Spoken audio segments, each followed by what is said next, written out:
What is up, Ravens Flock? Huge shout out for your support for the 410 Sports Talk. James and Glenn are the best in the business.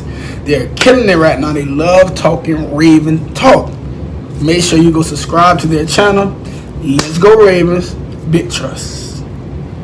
Welcome in to another episode of 410 Sports Talk. I'm James Haskell, along with my co-host Glenn Martin, and we are excited to talk about obviously the big news that was Orlando Brown and the trade and all the details of that. You're not mistaken, this is our second time talking about it, but first of all, it's that big a deal. Second of all, we've had some time to talk more about it amongst ourselves, and we want to revisit it to get a little bit more granular into the details and talk about, if we think it was a win-win, a win-lose, who won, whatever the case may be. But before we do, we want to give a huge shout out to our two new patrons, Mark Wilson and Sports Fan Gal. Shout out. We appreciate the support. Hopefully you're enjoying the posts, and be on the lookout for all the emails and additional information we'll send you over, and videos and the like. I think I see Mark Wilson in the comments a lot, if I remember correctly. I'm not sure about Sports Fan Gal, but either way, we appreciate you guys immensely. That's so cool that you guys are digging the show and showing some support. So we appreciate it. But let's get into it, because we're hearing a lot of, we hear a lot of different opinions, a lot of strong Chiefs fans feeling themselves, feeling their organization, syncing up. Getting that offensive line at least perceived fixed for their quarterback, Pat Mahomes, who, he got beat up in that Super Bowl. And I know that a lot of that was due to injuries. And if he would have had his line that started the season, he probably would have been fine. But depth was certainly an issue there. And depth could continue to be an issue. But if you look at their current line, Jimbo, if you would break down what they have now in front of Pat Mahomes, looks like a pretty darn good unit. Yeah, absolutely. So these are some names you guys will know, of course. Left tackle Orlando Brown Jr. will be starting for the Kansas City Chiefs. Shout out to Orlando for fulfilling his dad's dream and his desire to do that, and we hope all the best for him, except when he plays against the Ravens. And then Joe Thuney, we know, the former Patriot, is going to be playing guard for them. Kyle Long came out of retirement, and if I'm not mistaken, he's going to be their center. Is that what he's going to do? Okay. Center guard. He could do both. Right. And I thought Blythe was there. You're right. Center. Yeah. You're right. And then, of course, Austin Blythe is going to be in there. And then the return of Laurent Duvernay Tardif, who's a doctor who's from Canada and was up during the COVID crisis, supporting patients and working in that profession. So definitely a reconfigured line. And totally. Like you said, perceived upgrades. We're going to assume that obviously that they're upgrades, at least definitely at the tackle position and Joe Thuney. But Patrick Mahomes has a lot to be happy about when it comes to his offensive line, don't you think? Absolutely. I mean, he should be happy, but let's remind people that his offensive line was pretty good last year before the injuries. So the injury bug can obviously still change things, just like it can with any team and any unit across the league. But they got guys that at least over their career, outside of, I think Kyle Long's had some issues, if I remember correctly. But other than that, I think they got guys that are relatively healthy throughout their career. Going to have some expensive price tags, which we're going to get into. I mean, Thuney is a no joke price tag that they gave a ton of cap space to, and I know Orlando is going to be right up there, and he's going to be passing him next season. So, look, from a Chiefs standpoint, they don't have a ton of holes, so they didn't need a ton of draft picks. So they were able to part with some capital in the draft and seal up a huge position of need at left tackle. And I'm sure Pat Mahomes is going to feel a lot more comfortable dropping back, knowing the big O's on the left side with them long arms and that big frame of his. And he's gonna erase some pressure there. So he's got to be happy. But let's move on to the Ravens side of things and explain why. So let me just reiterate the trade. Obviously, Kansas City gets Orlando Brown. They get the number 58 pick in this upcoming draft, and they get a 2022 sixth-round pick. And in exchange, the Ravens get the 31st pick in this draft, a third-round pick in this draft, the number 94 overall pick. They get a fourth-rounder, the number 136 overall pick, and they get a fifth-rounder next year. So, if you really boil it down, they moved up 27 spots. From 58 to 31, and then they got a third, fourth, and fifth next year while surrendering a sixth next year. So they definitely got some capital, and I want to talk about why some fans say they didn't get enough, and I want to go into why they didn't get more. I mean, I still think I like what they got, but let's talk about why they didn't get more. And the first thing we got to talk about, Jimmy, is he made it clear to everyone in the league, not just the Ravens organization, that he was not going to be playing here in Baltimore at the right tackle spot. He was done playing right tackle. He believed he was a left tackle.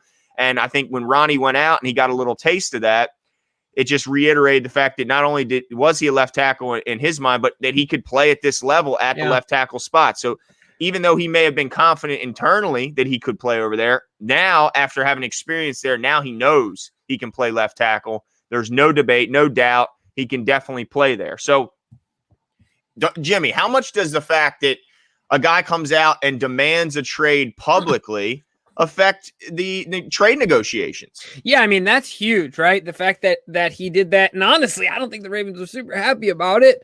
You know, I mean, I don't know why they would be. What could be positive from that? But yeah, you have a devalued asset when a guy like that makes it known to the entire world on Twitter that he wants to leave.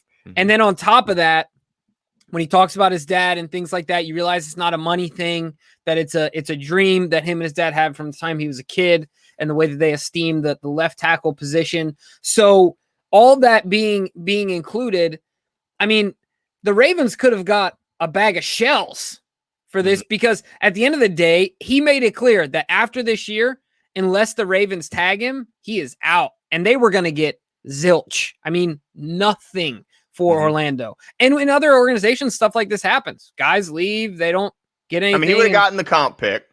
Right, sure. They would have gotten the comp, but that's not in comparison to what. It's a late third. Right. It's nothing compared to what they have now, what they just got. So yeah, I mean, that makes a huge deal. You talked about this off air, and I think you're going to get into this, but we've seen other guys, this only works. This is funny to me. This is reminiscent of the NBA, because when an NBA player wants to leave, like when James Harden once left, they still got a haul for James Harden, right? Not really. Well, as far as look at it, they got Victor Oladipo, who then they moved. Who's gone. And they got that wasn't even included in the deal. Yeah, no, you absolutely they right. didn't get a lot. And you know why? Because he made it clear that he wanted out of there. Once again, he was disgruntled. That affects the negotiation. But with Orlando, the stark difference here to me is that he's in the last year of his deal. So when you get him, it's not like you have 3 years of runway of you know what you're going to be paying him. Then you got to negotiate a deal. So that the comparison I wanted to make there was Harden still, has Orlando's in the last year of his deal. So not only do you get a guy that you're giving up assets for, you also pick up a price tag, right? A monster price tag. So the fact that the Ravens got the haul that they got, to me, is still pretty impressive. Yeah, I mean, and that's where I was going next. So you're not only affecting the negotiations by the fact that he demanded his way out, but then any team trading for him knows that he is likely going to be paid $20 or $22 million per season after this upcoming year. So you have to consider that when you're talking about how much capital you're going to give up to acquire him, when you know he's going to eat up a monster amount of your cap space. So even if look, if I was him, if he plays well this year, he's going to say, I want more than Trent Williams. So you're talking $22.5 million per season that you have to consider when you're talking about how much you're going to give up, because draft picks is cheap talent. He ain't going to be cheap. He's going to be probably the second highest paid player on his team. He's going to be higher paid than Kelsey. He's going to be higher paid than Tyreek Hill. He's going to be higher paid than Joe Thuney, even, who just got 18 million per year. The only person that's going to be paid higher than him on the Chiefs is going to be Pat Mahomes. So that's got to be a consideration. And one other thing I wanted to mention to that is I did hear that, and you and I were talked about this in the first rendition, the first time talking about this, is that they most likely have a deal done, right? Oh, they have to. So I heard that it is very clear that there's no deal done. So negotiations, what's that tell you, Jimbo? He's betting on it. That you're right. If he's betting on himself, and he is gonna just like Joe and other guys have done, he's gonna force them to make him the highest paid tackle. And they have to now, because they gave up all those picks. Right. They can't let him walk. They have to pay him. So boom, all the negotiation power is now in the hands of Orlando Brown, because he knows They can't let me leave. They just gave up all those picks. If they go all those picks for a 1-year rental and they don't win the Super Bowl, even if they get to it, if they don't win it, then it's a huge failure of a trade. So now he has complete upper hand in all negotiations. That can't be overstated. That affects the trade negotiation. Next thing that affects it. Let's not act like Lamar Jackson and the offensive system that the Ravens have don't make linemen better. Let's all remember, I know it's been a couple years, but Ronnie Stanley was here for a few years with Joe Flacco as the quarterback. And at best, Jimmy, he was a 10 to 12th rated tackle in the league at best. Yep. Boom. Lamar Jackson's inserted as a full-time starter in 2019 under Greg Roman's offense. He goes from the 10th to 12th best tackle to the single best left tackle season in the history of football, especially from a pass blocking standpoint. He gave up the least amount of pressures, lower amount of pressures than Jonathan Ogden gave up, who we agree is the greatest left tackle to ever play the game.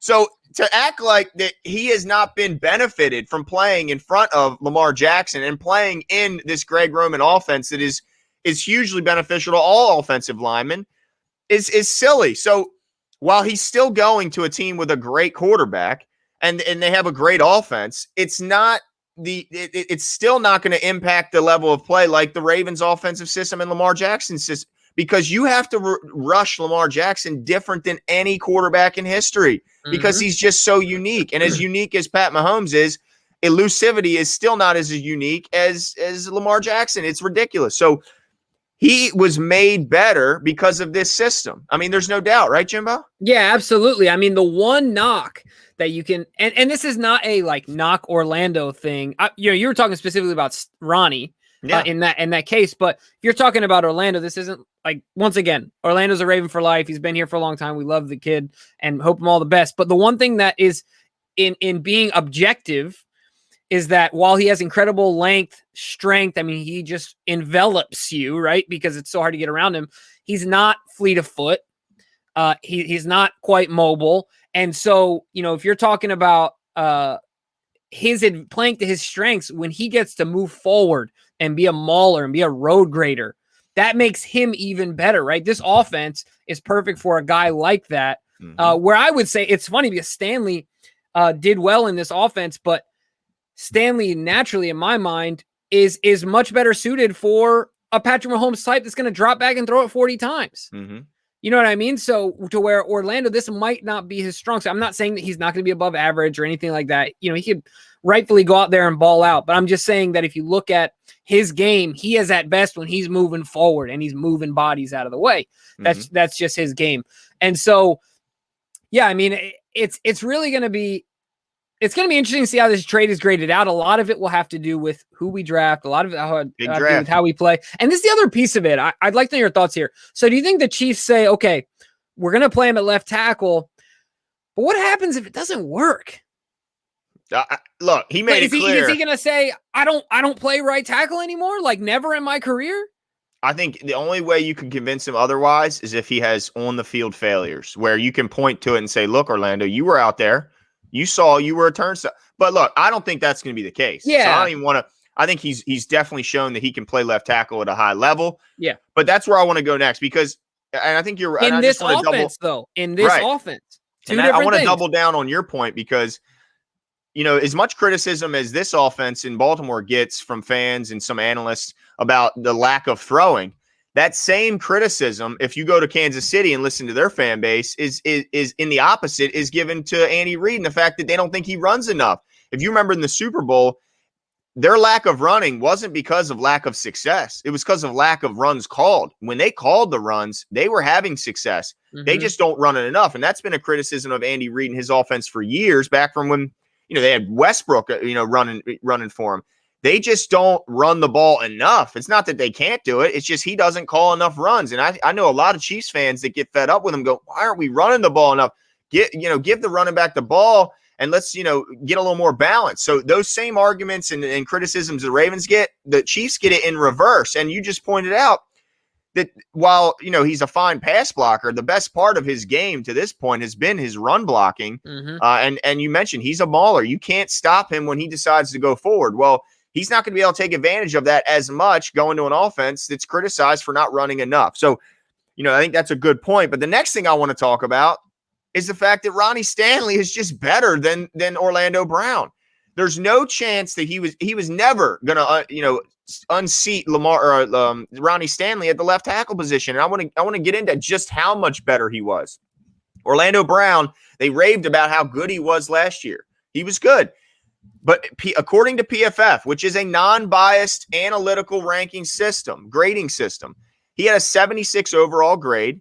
He had a 76 pass blocking grade and a 73 run blocking grade. Let's look at Ronnie Stanley's last full season in 2019. He had an 88 overall grade. That's 12 points better. He had a 93 pass blocking grade, maybe one of the highest in NFL history. Far better. And not to mention, he had a 76 run blocking grade. So he was not just way better as a pass blocker. He was a little bit better as a run blocker. And that's because his mobility is just better than Orlando Brown. His ability to get to the second and even third level is something that Orlando can't match. He is a dancing bear. He is that big and still matches that size with incredible athleticism at that size. And then some people say, well, that was 2019. Let's look at last year. Okay, I'll look at last year. Last year, he was still better. He had an 80 overall grade.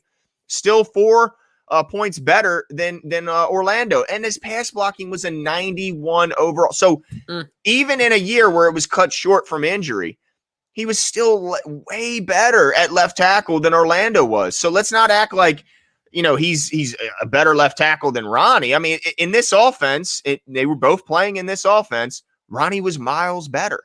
So, I think we have to remember that, we still got a damn good left tackle and maybe the best left tackle in the entire league. Yeah, no, I agree with you 100%. It was interesting because we had Tony on maybe 3 weeks ago, or I think it was longer than that. Maybe 6 weeks ago when the Orlando thing was, front page news about him wanting to get moved and things like that. And he said, I don't think he's very proven at left tackle. And I think he was a bit brash. And I was actually kind of surprised. He was like, I think he's slightly above average. And I'm totally fine with it. I'd say, look, if he wants to move on, let him move on. And I was like, man, I felt like he was kind of out on a limb, but you're right in that Ronnie is better. Even if Orlando, he's better. Right. Even if Orlando is really good, Ronnie is better. And so the fact at the end of the day, what it comes down to kind of put a bow on these points is that, because like you said, the criticism by some fans is that we didn't get more, right? But there's a key points that we talked about. One, Orlando was leaving today or next year. He was out of the door. Even if he didn't demand the trade, let's pretend he didn't demand the trade. Right. There's no chance after paying Ronnie what they did that they could turn around and give somewhat equal contract to Orlando, even if he was thrilled to play right tackle for the remainder of his career. Yeah, and part of the thing, I don't know what you think, but I think they had preliminary talks with him, and what started the snowball, while his motives, he talked about his dad and stuff like that. I'm not here to question that, but I think that they might have said, hey, look, maybe this is what we can do at a per annum basis. And he's like, no, I want left tackle money. I've been playing left tackle type scenario. And then he was like, this is what I want to do long term. And this is my career trajectory. If we don't have the same trajectory, then let's part ways. So knowing that he was leaving, whether it's today or at the end of this coming season, and we got something back is important. And then a first round pick and then some was also important. I know that some people are talking about the fact that we also gave up our second round pick this year. But we picked up a third and a fourth this year. Yeah. So there's a lot. There's so much to dissect here. But the other thing I want to point out is that who knows what his on-field performance would have been like this year if you have to coach a guy up to buy back into playing right tackle again. Right. Where if you could bring in a, hey, we might get a Tevin Jenkins who wants to play right tackle, who wants to be here, who is a mauler, who's nasty. Who could be a better right tackle than Orlando. We don't know. We don't know. Could be worse. I agree there. Right. But he could be better. And even if Orlando said, I love right tackle now. I'm thrilled to play right tackle, but I want to be the highest paid right tackle. Well, they couldn't do it. That's $19 million a year because Lane Johnson is over 18. So right. Regardless, he was not going to be a Raven in 2023 or 2022. He just wasn't. There's just no way on the payroll. When you look at all the guys that have to be paid, you're not paying both your tackles. Name the last time the Ravens paid They didn't pay both guards when they let Ben Grubbs and KO leave because they chose to pay Yonda over both of those guys. And they're not going to pay 2 tackles. They just can't do it in the budget. They decided to pay Ronnie because in this offense, Ronnie could be the best left tackle in all of football. Now, not saying he could in any offense, Right. but in this offense, and again, by the way, this offense is still here and in front of Lamar.